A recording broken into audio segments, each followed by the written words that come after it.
বিশ্বের বিভিন্ন দেশের সঙ্গে বাণিজ্যিক উত্তেজনার মধ্যে এবার চলচ্চিত্র শিল্পকে নতুন শুল্কের ছকে আনতে চলেছেন মার্কিন প্রেসিডেন্ট ডোনাল্ড ট্রাম্প। তিনি ঘোষণা দিয়েছেন বিদেশি চলচ্চিত্রে 100% শুল্ক আরোপ করবেন। এই সিদ্ধান্তে বড় ক্ষতির মুখে পড়তে পারে ভারতের বিনোদন দুনিয়া, এমনই শঙ্কা করছেন বিশেষজ্ঞরা। ইতোমধ্যেই বিষয়টি নিয়ে উদ্বেগ প্রকাশ করেছেন পরিচালক বিবেক অগ্নিহোত্রী। ভারতের বিনোদন দুনিয়া একজোট না হলে এই ক্ষতি থেকে বাঁচতে পারবেন না কেউই, এমনই শঙ্কা তার।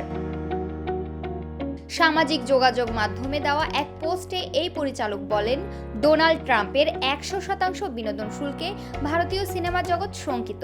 বিনোদন শুল্ক আদতে ধ্বংসাত্মক। যদি এটি চলতে থাকে তবে ভারতীয় ছবির জগৎ ধ্বংস হয়ে যেতে পারে।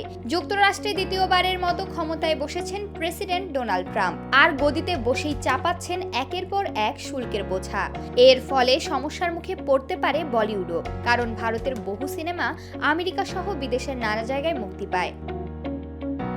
ট্রাম্প জানান, মার্কিন চলচ্চিত্র শিল্প দ্রুত অবনতির দিকে যাচ্ছে এবং এই শিল্পকে বাঁচাতে তিনি যুক্তরাষ্ট্রের বাণিজ্য প্রতিনিধিকে প্রয়োজনীয় ব্যবস্থা নিতে নির্দেশ দিয়েছেন।